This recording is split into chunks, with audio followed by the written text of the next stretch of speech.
मुद्दे की बात मयंक तिवारी के साथ सोमवार से शुक्रवार रात 8 बजे। घड़ी इशारा कर रही है 8 बजे रात का, वक्त आपके मुद्दे की बात का। नमस्कार, आप देख रहे हैं हमारा खास प्रोग्राम मुद्दे की बात। मैं हूं आपके साथ मयंक तिवारी। आज मुद्दा है पक्ष विपक्ष के सियासी रसूख का, जहां यूपी में उपचुनाव की सरगर्मियां तेज हैं। इस बीच अभी कांग्रेस और समाजवादी पार्टी ने अपने पत्ते नहीं खोले हैं, लेकिन कुछ राजनीतिक विश्लेषक इस विमर्श में भी हैं कि जिन 10 सीटों पर विधानसभा उपचुनाव होंगे वहां समाजवादी पार्टी और कांग्रेस के लिए मिलकर लड़ना मजबूरी है या जरूरी है। असल में लोकसभा चुनाव में इंडिया गठबंधन को मिली बड़ी जीत के बाद सपा और कांग्रेस के हौसले बुलंद हैं। ऐसे में अंदर खाने उपचुनाव के लिए सपा ने कांग्रेस के साथ रणनीति बनाना शुरू कर दी है। हालांकि अभी तक चुनाव की तिथियां घोषित नहीं हुई हैं, फिर भी सभी दल अपनी अपनी तैयारियों में जुटे हुए हैं। जिन सीटों पर चुनाव हो रहे हैं उनमें से एक भी सीट कांग्रेस के पास है ही नहीं। 5 सीट सपा के पास जरूर रही है। सूत्रों की माने तो कांग्रेस ने 10 में से 4 सीट लेने का प्लान बना रखा है, लेकिन यह सब कुछ 21 जुलाई के मीटिंग में ही फाइनल हो पाएगा।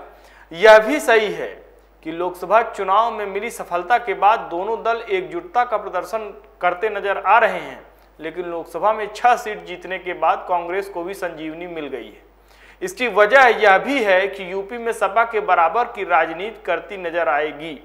सपा के सामने मजबूरी है कि वह उपचुनाव में कांग्रेस को साध के चले, क्योंकि सपा के राष्ट्रीय पार्टी बनने के लिए भी और राज्यों में पैर फैलाने के लिए इसकी जरूरत पड़ेगी। राष्ट्रीय पार्टी के लिए सपा के लिए जरूरी है। इसके लिए उसे गठबंधन के जरिए ही आगे बढ़ना होगा। शायद सपा मुखिया इस बात को अच्छी तरह से जानते भी हैं।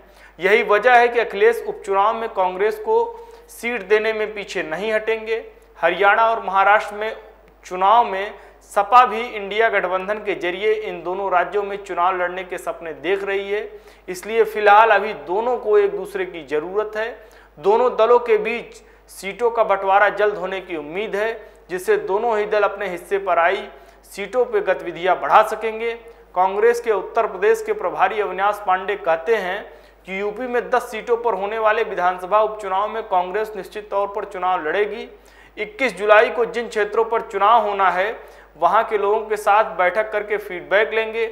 इस बैठक में प्रदेश अध्यक्ष लीड करेंगे।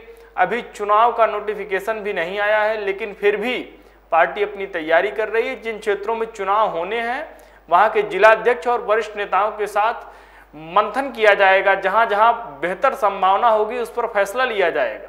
हम लोग गठबंधन के साथ ही मिलकर चुनाव लड़ेंगे। वहीं सपा के प्रवक्ता अशोक यादव का कहना है कि यूपी में 10 सीटों पर होने वाले विधानसभा चुनाव के लिए पार्टी ने तैयारी शुरू कर दी है। हम लोग गठबंधन इंडिया के साथ ही चुनाव लड़ेंगे। कांग्रेस के साथ सीट शेयरिंग पर राष्ट्रीय अध्यक्ष निर्णय लेंगे। सपा अब पीडीए नीति को लेकर आगे चलेगी। सपा 10 सीटों पर सफलता हासिल करेगी। प्रदेश में जिन 10 सीटों पर उपचुनाव होना है उनमें 5 सीटें करहल, कटेहरी, मिल्कीपुर, कुंदरकी और सीसामऊ समाजवादी पार्टी के पास थी, जबकि खैर, गाजियाबाद और फूलपुर बीजेपी के पास थी। मझवा निषाद पार्टी और मीरापुर राष्ट्रीय लोकदल यानी रालोद के पास थी। 9 सीटों पर सांसद बनने की वजह से एक सीट पर सदस्य को सजा होने के चलते चुनाव हो रहा है। वक्त आपसे इजाजत लेने का। उम्मीद है हमारी रिपोर्ट आपको पसंद आई होगी। आपसे भी उम्मीद है आप ये वीडियो लाइक करेंगे, शेयर करेंगे और कमेंट सेक्शन में जाकर यूपी के उपचुनाव को लेकर अपनी बेबाक राय रखेंगे, जिसे लेकर पक्ष और विपक्ष में सियासी साख और वर्चस्व की जंग जारी है। नमस्कार।